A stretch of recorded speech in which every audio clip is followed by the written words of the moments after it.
Yeah, it's time for hemp. Whoa, an acre of hemp makes 20 barrels of oil. No need for pesticides to poison all our soil. People got no food, they got no clothes, they got no rent. Well, right now it's time for hemp. Thank you for taking time for hemp. I'm your host, Casper Leitch. You are listening to Time for Hemp on Tumblr, SoundCloud, iTunes soon. We are about ready to be approved for our new iTunes app. And, of course, iHeartRadio, the only 24-hour day, 7-day a week, all cannabis, all the time broadcasting network on iHeartRadio. It is Tuesday, and on Tuesday we salute all the amazing activists up in Canada, and I also want to say thank you to KDK Distributors for being nice enough to give us a grant to keep us loud, proud, and strong. And my joint host today is the founder of KDK Distributors, Kristen. Kelly, thank you for being on the big joint broadcast today. You are more than welcome and very, very happy to be here, Casper. How you doing today?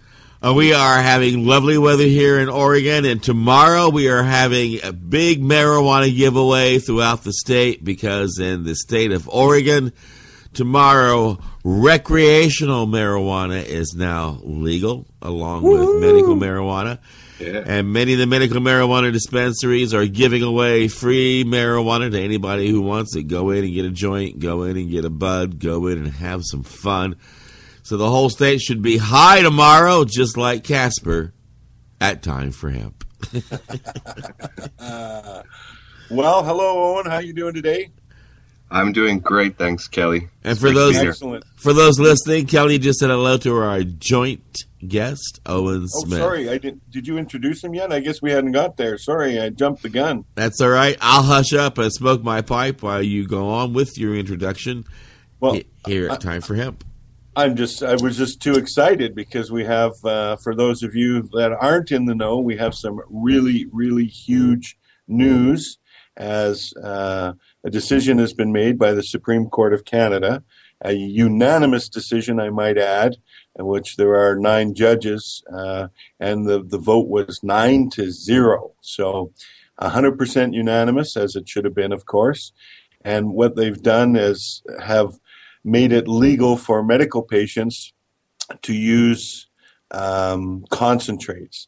And by concentrates, that can mean anything from hashish to butter to shatter to making edibles, making tinctures, topicals, absolutely anything and everything, which previous to the decision, that was not an option for the medical patient. So it is more than a huge advancement in the care of medical patients across the country. And we have Owen Smith, who was picked out of the crowd to be the carrier of that for quite some time. And we thank you for that. There's many people I know that are very, very happy because now they're not running around concerned about making a concentrate oil for their young infant or child that suffers from seizures, or arthritic patients that can't roll cannabis reefers to consume their medicine, so on and so forth, and who knows, countless reasons why concentrates should be allowed. So it's a really, really awesome thing. And although I guess you weren't, you were the chosen one, Owen, we appreciate it. And many thanks to you and your crew, of course, all the people around you that helped make it possible and over quite some length of time. If you could maybe start with the beginning and how the ball started rolling, so to speak, that would be really awesome. Thank you, Kelly. It's neat to how you put it, the chosen one, because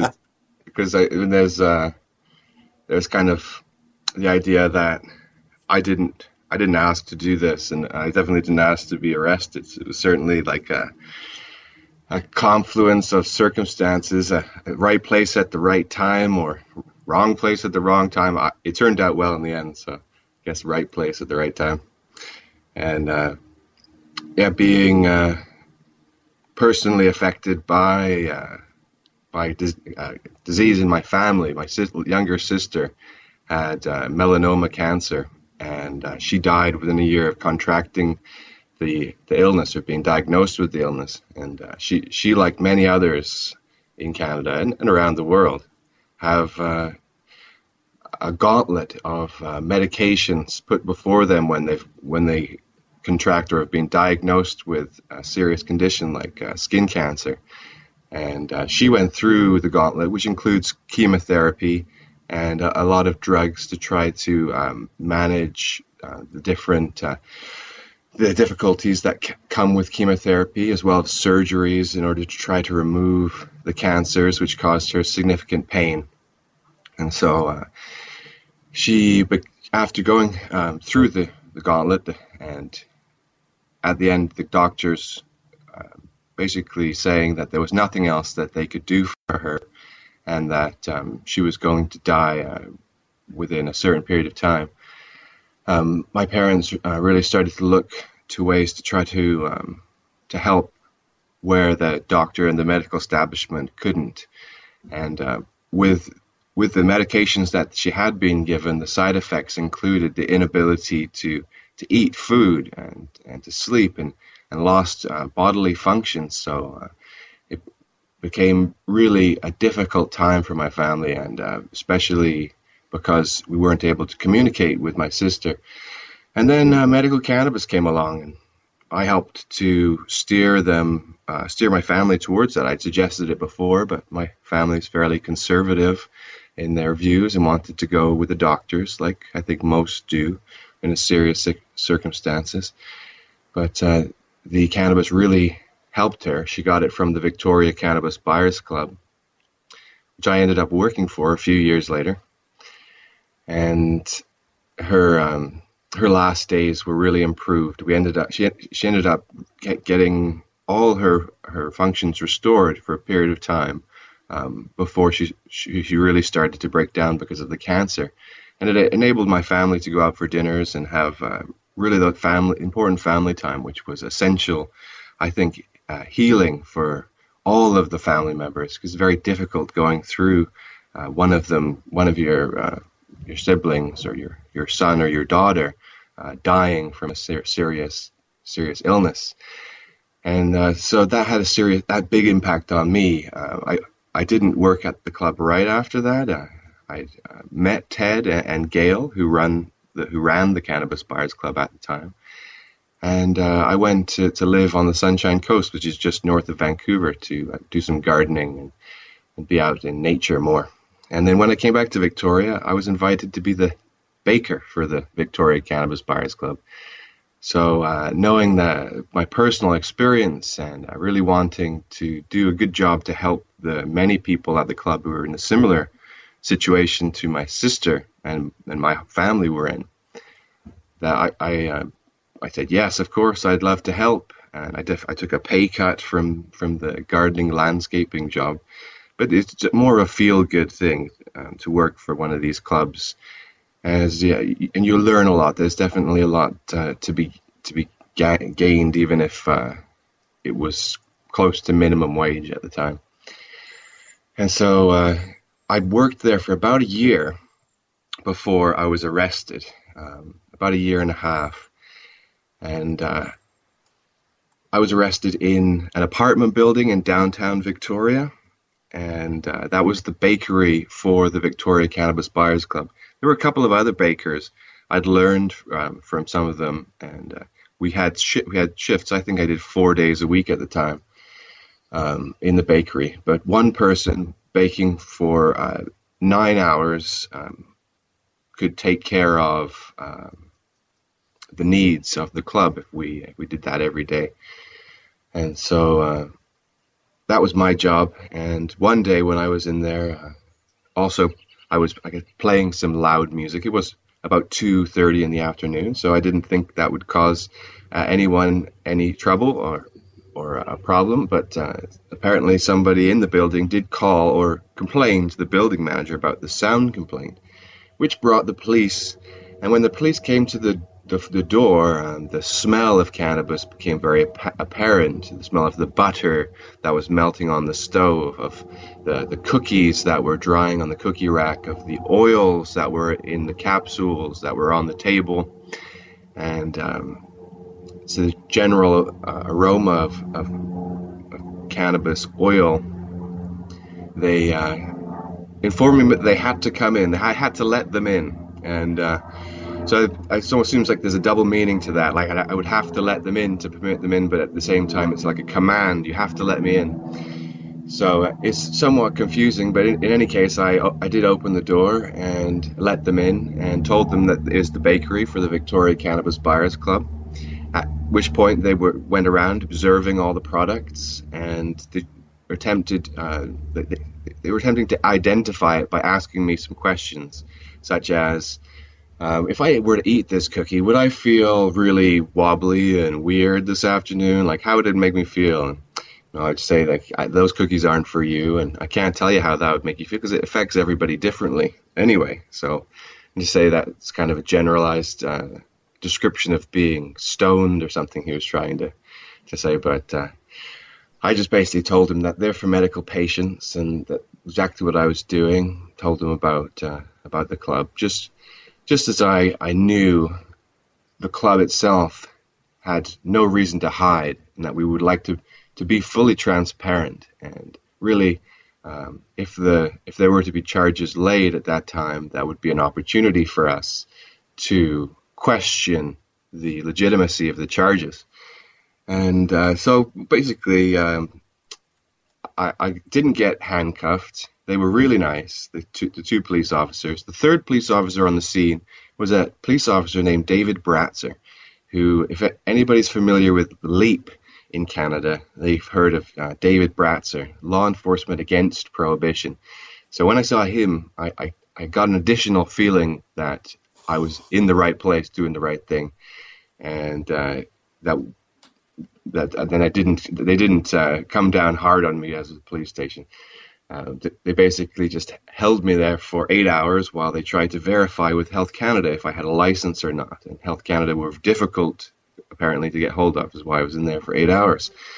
But after that time, I was let out about midnight. I went back to the Victoria Cannabis Buyers Club, and Ted Smith was there waiting with some of the staff members, and I was a bit shook up, of course.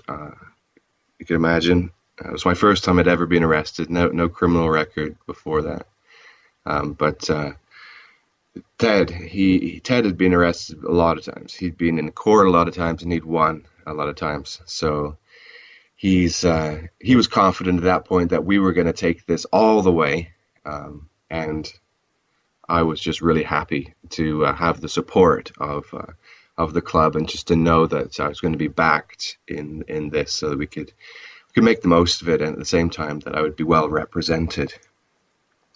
So that's like the initial arrest, and the very beginning, and it's kind of like had a false start, because we went to court. We went to the court, and my name wasn't on the docket, so we thought they dropped the charges. So we had a press conference to tell the world that we just published a recipe book, and that the government weren't going to pursue charges against me. So we were it's kind of bold, I guess, but we did that, and then kind of were forgetting about it. Oh, it's going away. And I lived at the time in a collective house with about 5 other people, 5 other bedrooms. It's cheaper to live in a situation like that in Victoria, which can be pretty expensive.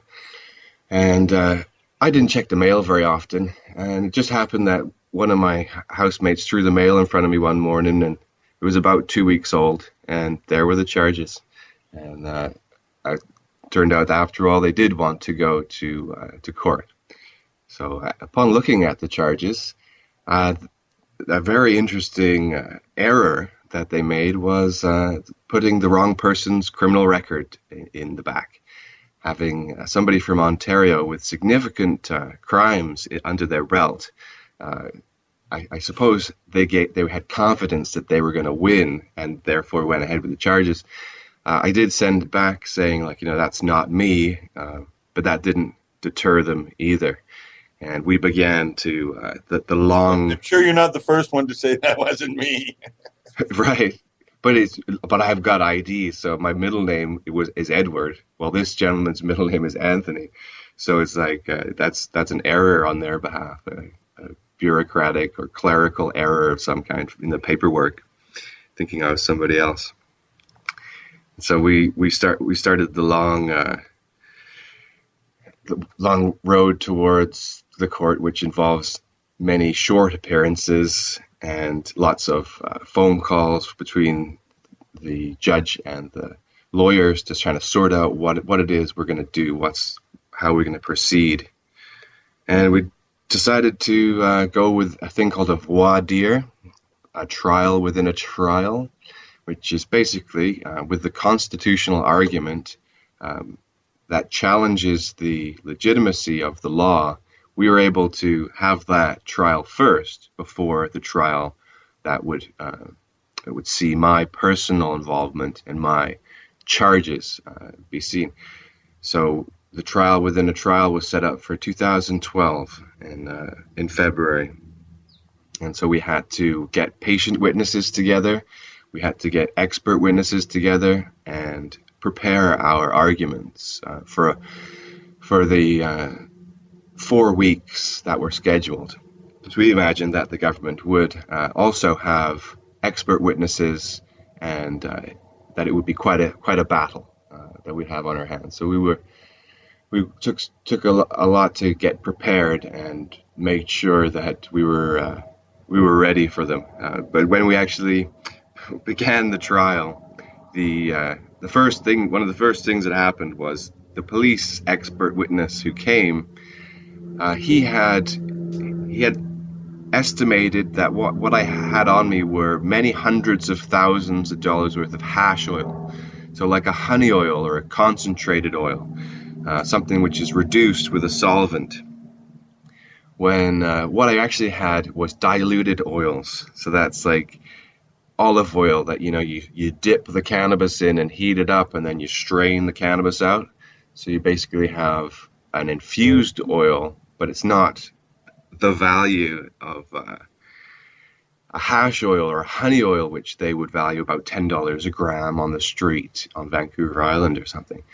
So he had no way to estimate how much what I had would be worth in terms of me wanting to traffic it or anything like that, as people don't tend to traffic grapeseed oil infused cannabis capsules.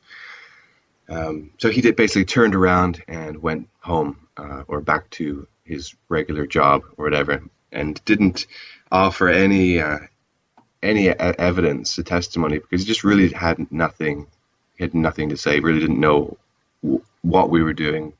I mean, it doesn't make sense to them that we do make diluted products, because they think we're just in it to get people high.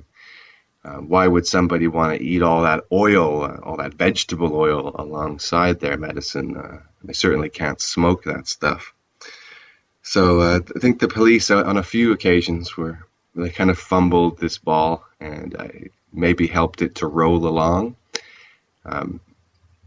It's definitely there's some circumstances that had to be in place, it seems, for my charges to have made it all the way to the Supreme Court of Canada, when it seems that they just didn't have any really great arguments in the court. And so I could go on, talk more about the court trial, unless you have any questions up to this point. No, I think that's pretty self-explanatory. Of course, as people now know, you were, as I said, the chosen one, somehow just a victim of circumstance, like you say.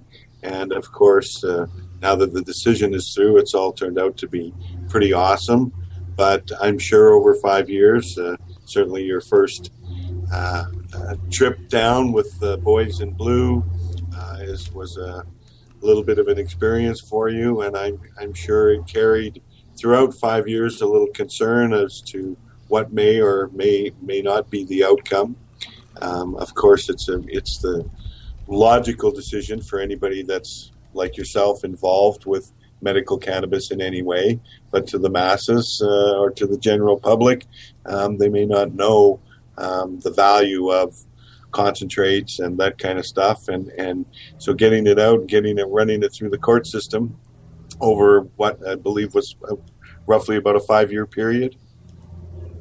It was 5.5 years. 5.5 years. So yes, well, it's, as anybody in Canada knows, there's you start at the provincial level and move your way up as far as the legal system is concerned. But when you get a decision from the Supreme Court of Canada, there's no place else to go. That's it. That's all. So that's right. My only question is, would they or have they considered appealing the decision? Well, I think that you know of. I think their only appeal at this point is to make public statements and advertising and make appeal to public opinion. They don't have any more legal appeal stages to get through. Well, I need to appeal to the public here. It's a good time for our break and to pay our bills, and I'm asking the public to please go to timeforhemp.com and click on the banners of our sponsors and let them know that you heard about them here on the big broadcast. After we pay our bills, we're going to listen to a song about how wonderful marijuana is and then come back and pick up where we left off here at Time for Hemp.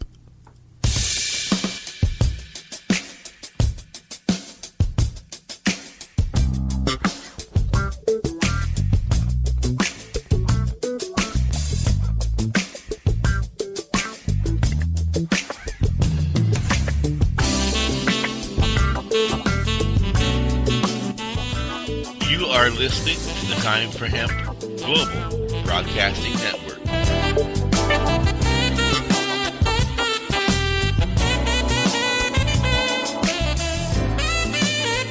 Please share us with your friends.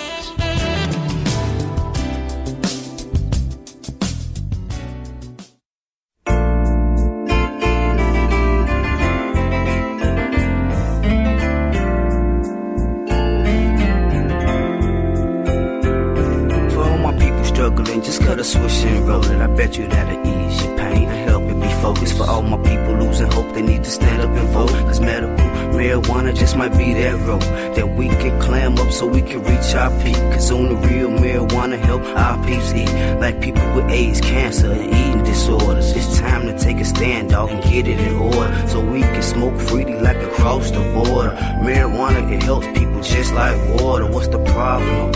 It's a natural herb. If you ain't know, then I'm telling you it came from the earth. All we gotta do is stand up, stick together and fight. Showing we know our rights, point out the facts and recite to make a difference. And medical marijuana itself, go back to the basics and showing we helps. All we gotta do is stand up, stick together and fight. Showing we know our rights, point out the facts and recite to make a difference. And medical marijuana itself, go back to the basics and showing we helps. It's a lot of people sick and they ain't got no help, so they roll up a joint just to help their health, wishing for a way to legalize. Marijuana got us really high, barely getting by. Man, they wanna give a case to a young chiefer for getting caught with a little reefer.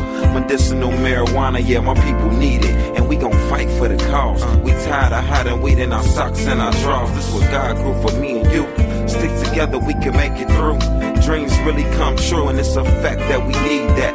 So we gon' ride till they legalize the chronic herb, now where the weed at? All we gotta do is stand up, stick together and fight. Showing we know our rights, point out the facts and recite to make a difference. And medical marijuana itself, go back to the basics and showing we helps. All we gotta do is stand up, stick together and fight. Showing we know our rights, point out the facts and recite to make a difference. And medical marijuana itself, go back to the basics and showing we helps.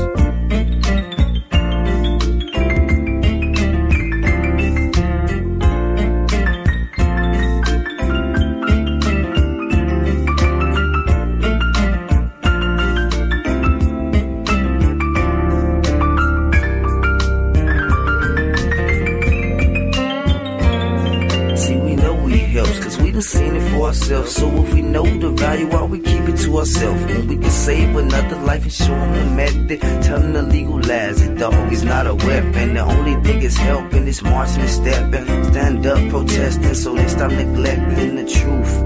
And just explain to the youth that it's not to be abused, so they won't be confused. All we gotta do is stand up, stick together, and fight. Show 'em we know our rights, point out the facts and recite to make a difference. In medical marijuana itself, go back to the basics and show 'em weed helps. All we gotta do is stand up, stick together, and fight. Show 'em we know our rights, point out the facts and recite to make a difference. In medical marijuana itself, go back to the basics and show 'em weed helps.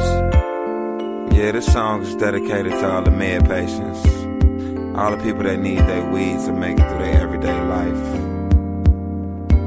And it's dedicated to Jonathan Magby, paraplegic who lost his life in jail because the judge ain't like the fact that he was smoking weed.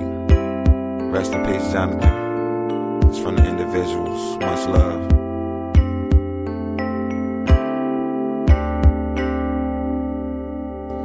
You've been listening to the Individuals. That song was called Weed Helps, and it does. Medical marijuana patients all around the world. Some are lucky to be able to get their medicine without having any complications to deal with at this point, like people in Oregon, as an example. Some are considered criminals and are actually doing jail time, like we have friends in North Carolina and South Carolina and other parts of the United States that are serving severe jail time because they needed their medical marijuana. And it is just horrible to be considered a criminal when all you're trying to do is just stay alive. Isn't that right, Kelly? 100%. 100%. I'm with you. And that's one of the reasons why you and your team put together this wonderful offer that we talk about each week here on the Big Broadcast. I'll let you discuss that now if you want to take a moment. Sure, you betcha. For those of you that have heard us before, you're well versed in the fact that we offer a free vaporizer to a medical patient that uses cannabis as a form of treatment for whatever their ailment may be. And this medical patient can be anywhere in the world. And what we offer is a free vaporizer. And by that, I mean totally free. We pay for the shipping and we ship it right to your door. The type of patient that we're interested in helping is not only one that uses cannabis, of course, medicinally, but is on a limited income, as many of the medical patients around the world are. Certainly, I know many here, right where I live in the city of Calgary, that the money that they receive from some of the programs like AISH we have here, or AISH, AISH, Assisted Income for the Severely Handicapped, the amount of dollars that they get per month doesn't stretch very far. And in a city like Calgary where rents are high, I don't know how, in all honesty, they can afford to pay rent, buy food, and medicine. Oh my goodness, the cost of the medicine is very difficult for them. So certainly purchasing a quality vaporizer is not within their reach. And these are the people we're trying to find and help with the free vaporizer. I know that some of you are out there listening, and for those of you that aren't in that position, if you're involved in the medical cannabis industry anywhere, you are very well aware of some people that could really benefit from a vaporizer. Not only does it help in the way that they consume it, because it's without the combustion, the carcinogen factor is way down, so it's a much more healthy way to take their medicine.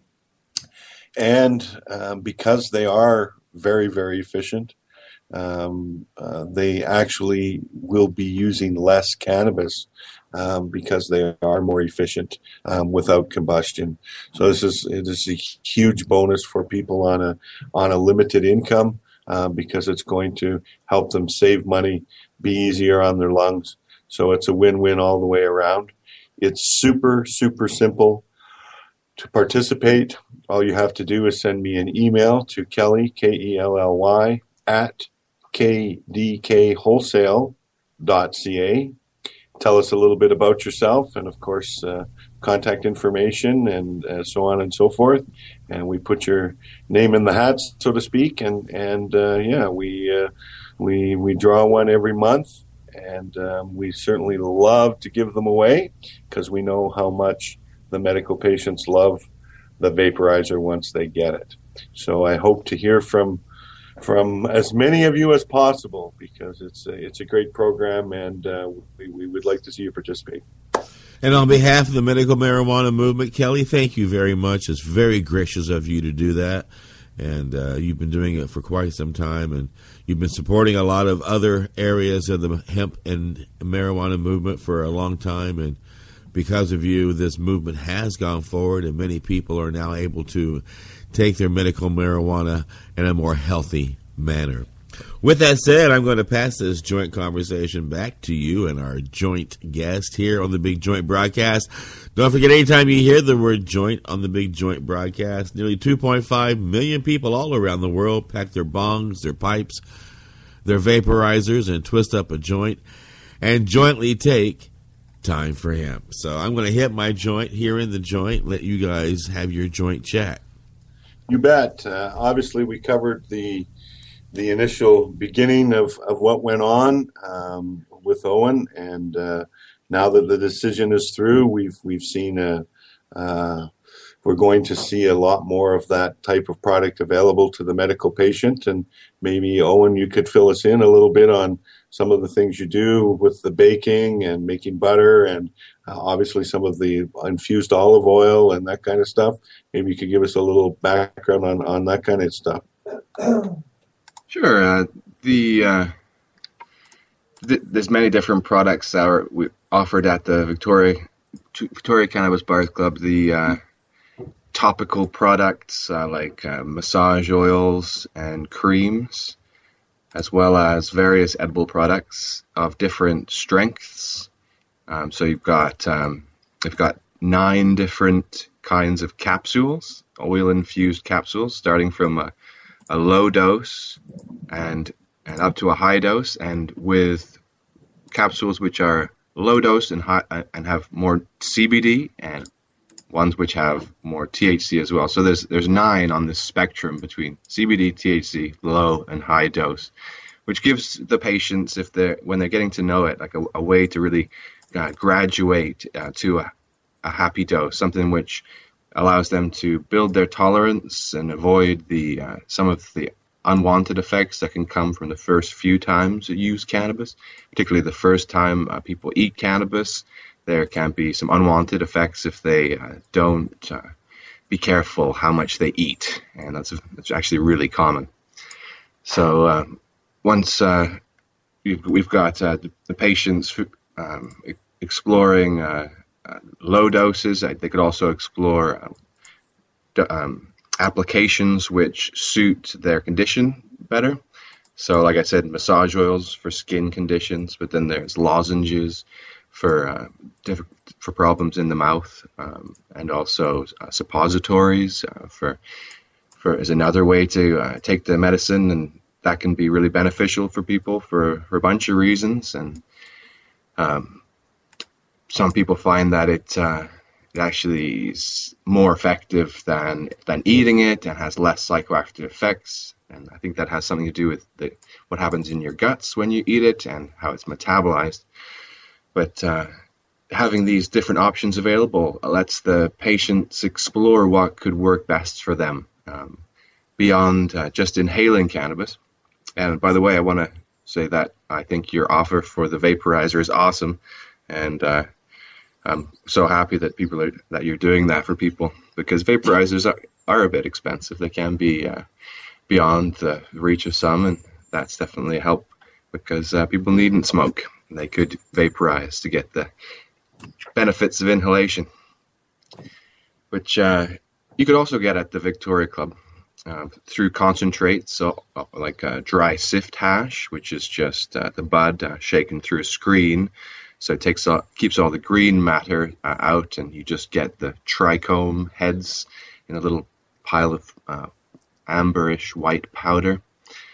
And people can inhale that in a vaporizer.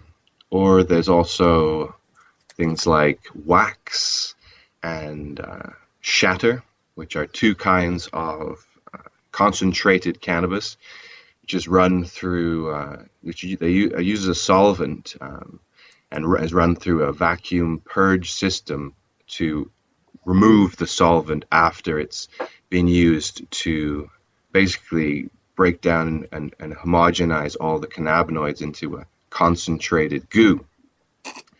And once that happens, the difference between a shatter and a wax is really what I understand to be a matter of handling and exposure to air and stirring and things like that. That the products are very similar, but they turn into a slightly different form, a different texture as they break down, as they degrade and transform over time. So you might hear about many other kinds of concentrates that are similar as well. There's something called rosin that's out there now, and it's basically just the same thing. You've got cannabinoids in the trichomes being pressed in a parchment paper with things like hair irons and stuff like that. And this produces a simple and easy extract that then can be free of all of the dried plant material, the stuff that's not medicinal cannabis, the stuff that might have residual fertilizers or pesticides and is made mostly of cellulose and things like that. Get all of that out, and you can have any number of these kind of extract products. And it has been the case that I've observed since 2012, when we won in the BC Supreme Court, and the BC Supreme Court judge made it legal for everyone in BC who was a medical patient. At the time, the MMAR was the ruling regulations, and that changed since then. We didn't even know that was going to happen. They were going to change the rules. But that doesn't actually, just for the record, that doesn't actually affect the outcome of the Supreme Court decision. Their decision affects any regulations the government just comes up with. They could change the name any number of times, and it wouldn't matter. So the BC industry, say, for medical cannabis really has kicked in the last 3 years, with different concentrates becoming very popular, to the point now that we have concentrate producers with independent lab testing providing to a number of dispensaries, and consistent products, these kind of things which weren't available before. And so at the time when I was working, I wasn't making concentrated oils because we really didn't have the equipment or the space to do those kind of things safely. Now that people, since the decision, people have some sense of safety from the law in order to advance the methods and to use these kinds of equipment, this expensive equipment, not fearing that they'll be raided and it'll be taken away. I think we've really seen the advancement of the medical cannabis products to this point, where we have the selection of concentrated forms by these producers, and I think that's the way it'll continue to go, as I think it follows generally what happens in the United States, like Colorado specifically, and some of the large organizations there which produce extracts in a standardized milligram measured dose manner and distribute to the dispensaries in Colorado. And I think we'll be seeing more of those kinds of things. But I personally stopped being the baker about a year after I was arrested. So by the time the trial happened, I passed the baking mittens and baking tray over to another head baker, as there's lots of people who have a lot of interest in doing this, and it's actually not that difficult to learn. I think that it's a great thing that the Victoria Club, or any of the clubs that do make edibles, can do, is teach those interested parties how to make them properly. And make the diversity that is available. Nice. I'm happy. I personally know a few medical patients that use butter as an edible to help them with their particular ailments. Tinctures, stuff on the topicals on the skin with. I know a couple of people as well that use it. So it's I think a lot of people were already, of course, doing it beyond what the law allowed, and I know that the evening of the decision, they had a really nice couple from British Columbia who had a young child that had epileptic seizures or seizures of some variety, and you could see the relief in her face that she didn't have to be concerned now that she was doing something illegal, even though her daughter had a medical license to use cannabis. They weren't legal to use any concentrates. And of course, it just, let's face it, it makes no sense to hand your infant or try to get them to inhale cannabis. It just, it isn't going to work. So huge relief to a lot of people out there. So yeah, it is a big deal, and it's massive. I wonder, for those listening, to understand why they couldn't just vaporize. The kid just couldn't just have like an inhaler or something. It's because there's a different effect, a different onset and a different duration of the effects when it's eaten, when it's inhaled. As most people know who have inhaled cannabis, it's only going to last for 1 or 2 hours. The peak effects happen pretty fast, and then it trails off over a longer period of time. While eating cannabis, it's different. It takes longer for it to come into effect. It can take an hour, sometimes 2 for some people, and it can last up to 8 hours or so. So it's generally the reason why all of our medicines are eaten and not inhaled, because you'd have to be hitting that puffer all day and all night, and that just doesn't make sense when you're trying to live a normal life. You see how it would be a problem for a kid in their social life, but more at nighttime, and that's for all patients. The ability to sleep through the night without having to wake up and re-administer their dose. So it's definitely it makes a lot of sense in that way. You bet.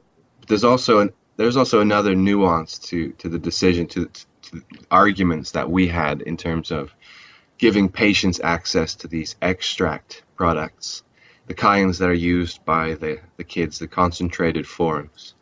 And the diluted forms, because it's really the difference that we made was that it was as simple as or as thin a distinction as a tea strainer or a sieve, where if you've cooked your cannabis into an oil, the government would have been fine with it before, so long as you kept all the cannabis in the oil. That means basically if you were to pour that onto the strainer and the oil that goes through into a bucket, that oil then becomes illegal product, while the stuff sitting on top of the strainer is technically legal. And it really prevents the concentration of it into amounts which can be taken in a smaller dose amounts. Instead of having to eat a bulk in order to get those effects. And also, I did mention earlier that the plant material itself is inert. It doesn't have any cannabinoids in it. It's no medicinal effects that's being sought in the plant itself. It also can contain contaminants and fertilizers, heavy metals from the soil, and things like that. So it's an important distinction that people could always have eaten their cannabis, but the government really wanted them to eat it in the least healthy way and the least effective way.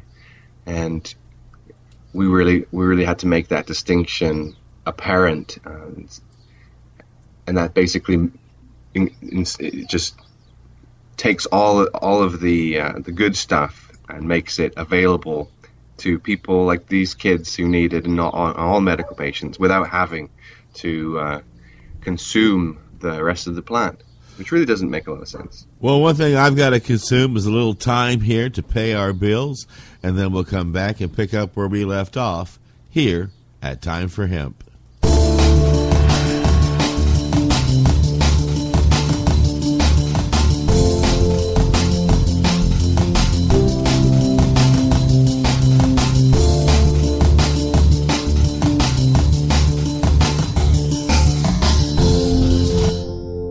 Listening to the Time for Hemp Global Broadcasting Network.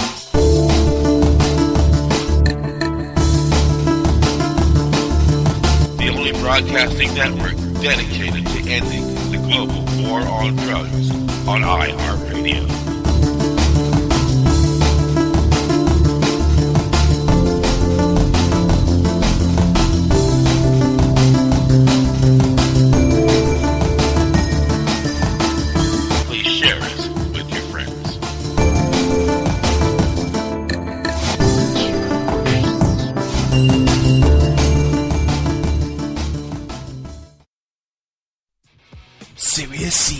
Your source for quality cannabis and sativa seeds. Serious Seeds are the creators of legendary strains like AK-47, Bubblegum, Chronic, Cali Mist, and White Russian. The AK-47 is probably the most awarded strain on the planet. The high THC content of AK-47 makes it the perfect medical strain for patients seeking quick pain relief. Cali Mist is an almost pure sativa. Female medical cannabis patients have reported that this strain helps relieve menstrual cramps. Serious Seeds just acquired another Dutch high-quality seed bank, Magus Genetics. From now on, Serious Seeds can offer you even more award-winning strains. The fine folks at Serious Seeds strive to breed the best cannabis genetics that they can find, so patients can rely on the effectiveness of their medicine. Go to SeriousSeeds.com to grow your medicine. That site again is SeriousSeeds.com.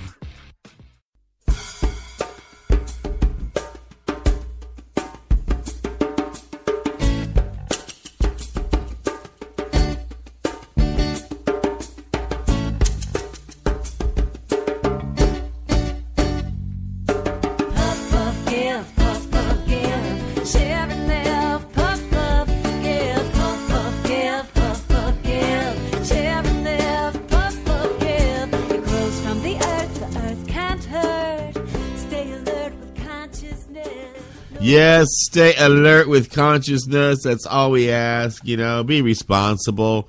I don't care if you're eating a Hershey bar. 20 minutes later, you're going to want to take a nap. All right? So, maybe you shouldn't be driving. Maybe you should be near a sofa. That's all I'm saying.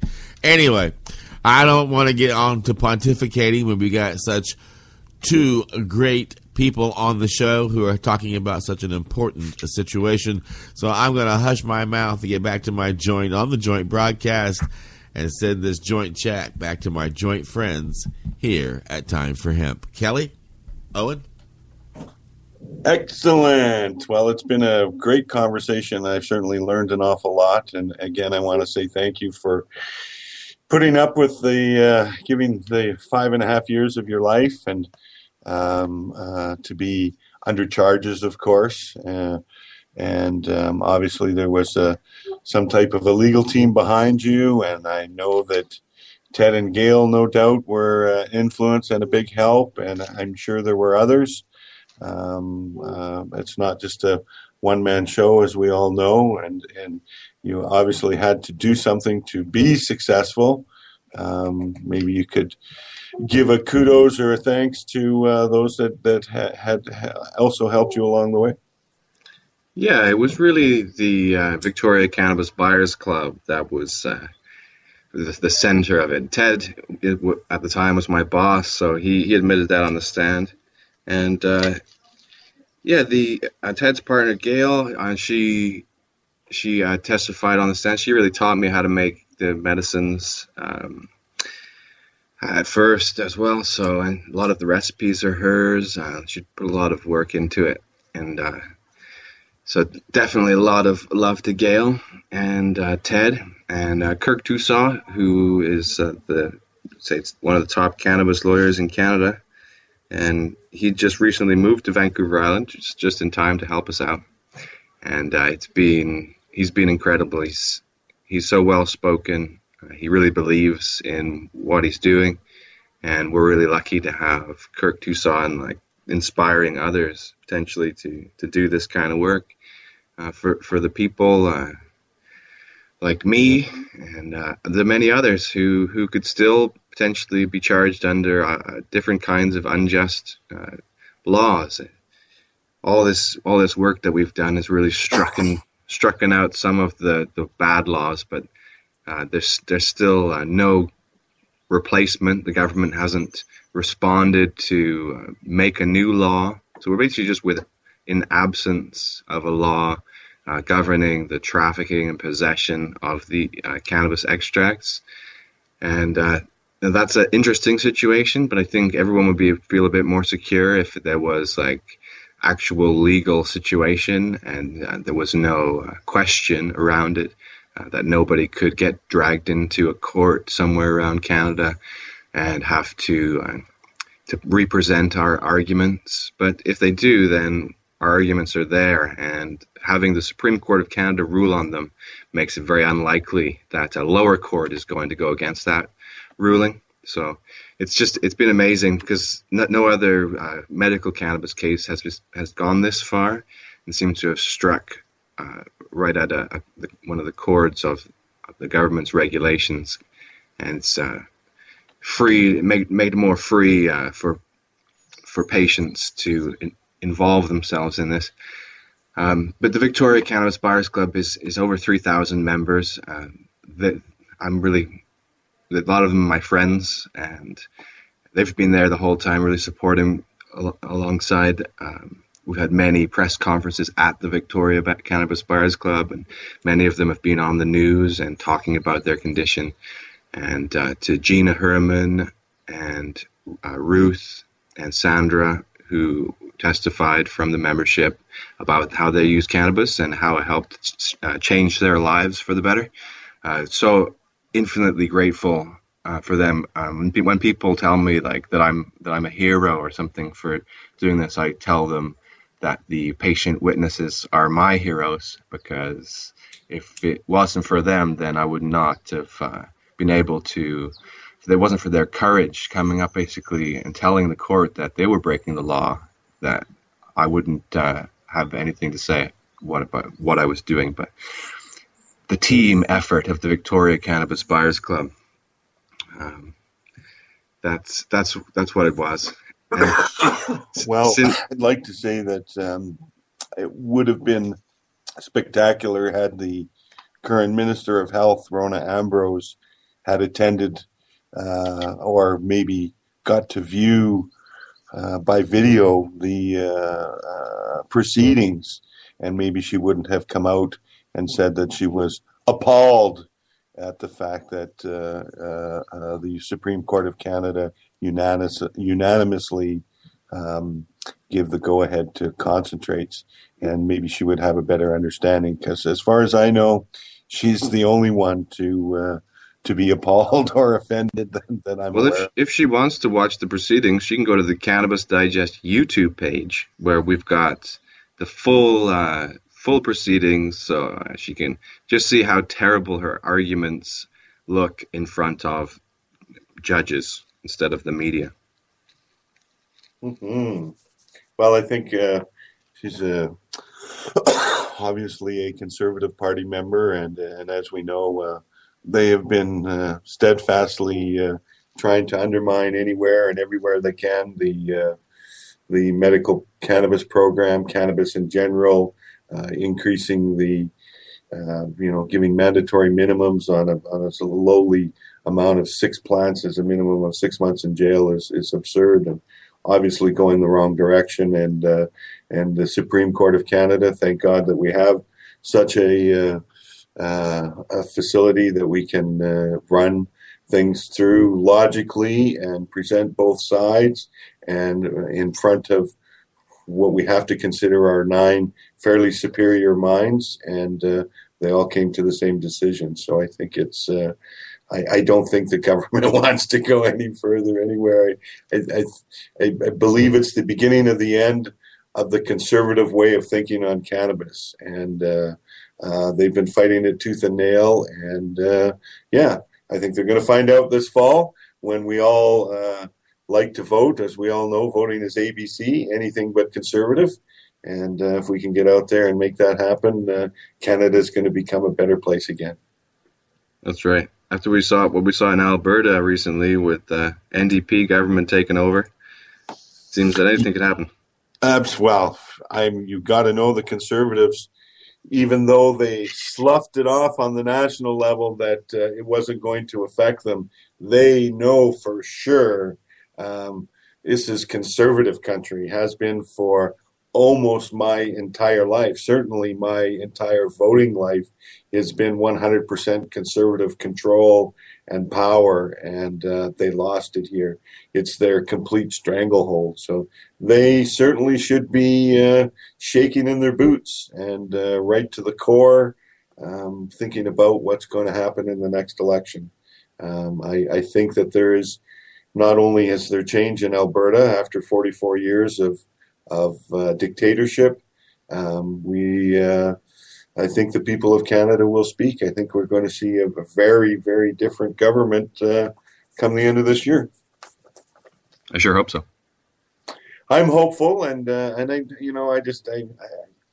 Conservative Party has really turned a blind eye to the Canadian public, and not just on the cannabis issue. So I really believe that they're looking for change, not only in Alberta, where we made it happen, but I think that Canadians as a whole are looking for change from the Conservative Party, because they're not in tune with what the public's thinking on most issues.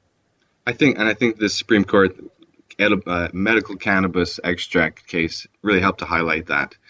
And I made a little video. If anyone else, if you go to that Cannabis Digest YouTube page, check out the Rona Ambrose Outrage remix that I made, where we got Rona, and I used the video footage from the news to just really show what she's talking about. She's outraged that this little kid with epilepsy is not in terrible pain. It's just this complete disconnect between what she says and the reality that was reported that day. For these families, like the one you mentioned with the kid. Excellent. Well, it's been an awesome journey, and again, we know. I'll just refer to you as the chosen one, because you were you didn't choose, you were chosen, and you still deserve a lot of praise for going through the process, and instead of just maybe sitting back and letting it happen and let the marbles roll where they may, and actually sticking with it for 5.5 years. That's a long time, and a fairly good span of a person's life, to have some criminal charges hanging over your head where you really don't know where they're going to go, and it takes a lot out of a person, I'm sure, but hopefully in feeling good and just seeing some of the stuff out there got to make you feel great. These people with children and arthritis, and just people in pain that are using edibles and that kind of stuff. I mean, there are just countless stories of people that are really, really grateful that now they are still legal and taking their cannabis in a form that works for them. I do have a book coming up soon. If people are interested to learn more about the story and the details about stuff that I talked about today, then they can go to the cannabisdigest.ca, and there'll be information about the recipe book and this book of the story that I've been writing as we've been going through this. So. Well, gentlemen, Awesome. we are down to the end of the hour. This is a good time to give a shout out to your favorite websites or organizations that you want to put a spotlight on. We'll start with our joint guest first. CannabisDigest.ca, I could just say, and you can read all the articles that I've posted for over the last 4 years there, which include many details about making extracts and different products. And so, CannabisDigest.ca. And, well, I'm sure that everybody will need to get a copy of your book, and I would encourage people to even get 2 copies, one to share with a friend. Kelly? Absolutely. Free vaporizer. Just send me an email, Kelly, Kelly, at kdkwholesale.ca. And I'd like to thank again Owen for enduring for 5.5 years, and also many kudos and thanks to the people around you, the Gail and Ted, especially. I know they're hardcore workers, not just with you, but elsewhere, and phenomenal people that are out there. It must be I know Victoria is a wonderful place to live, and I'm sure with people like that, it makes it 10 times better.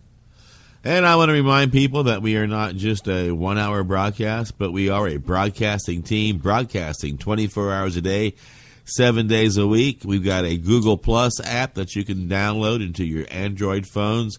Also, we are on Tumblr, SoundCloud, and Spreaker. So if you have apps for those platforms, you can find our programming and enjoy them on your smart devices and share us with your friends. And remember, the next time you hear me, you'll know that it's time for hemp. Look